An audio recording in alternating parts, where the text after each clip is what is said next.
naman ng palakasan bumida ang 15 kabataan na nakilahok sa International Karate Do Junior, Cadet at Children Game na itinanghal sa Busan, South Korea.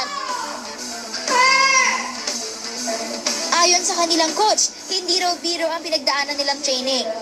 They have prepared for this talaga, mentally, spiritually. By training, meron din kaming road work, tumatakbo rin sa, sa oval. So, tapos sa gabi, nag-training dito. Pag weekends, nag-training lang sila. So, talagang puro training lang talaga. Sa halos 15 bansang nakisali na sungkit ng grupong Pinoy, ang third place sa Junior Division. Nakapag-uwi naman ng 2 gold medal ang 15-year-old na si Jamie Lim, isa sa Junior Single Division.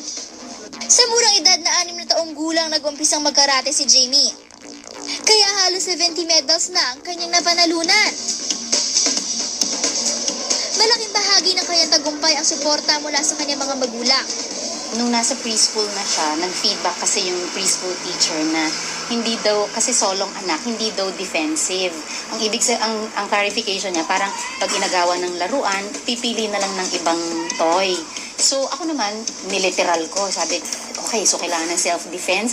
So hanap ako for that summer ng martial arts.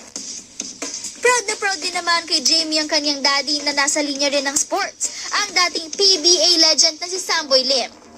Tuwang-tuwa ako dahil alam mo yon yung nag-iisang anak mo lang tapos at an early age talagang sobra na ina-achieve niya. Saka hindi lang yun kundi yung sa pagkatao niya, sobrang bait ever since. Sobrang bait, wala ka nang hihilingin pa. Sa kabila ng pagiging active sa sports, hindi raw nalilimutan ni Jamie ang kanyang pag-aaral. Sa katunayan, consistent siyang napapabilang sa top 10 mula pa noong preschool hanggang ngayong second year high school student na siya. Kaya naman maski sa kanyang sport, todo bigay itong si Jamie. At ang lahat ng to, alay niya sa kanyang bayan. Basta work hard, put a lot of dedication to it, tsaka abot ka rin po dun sa gusto mong mangyari po.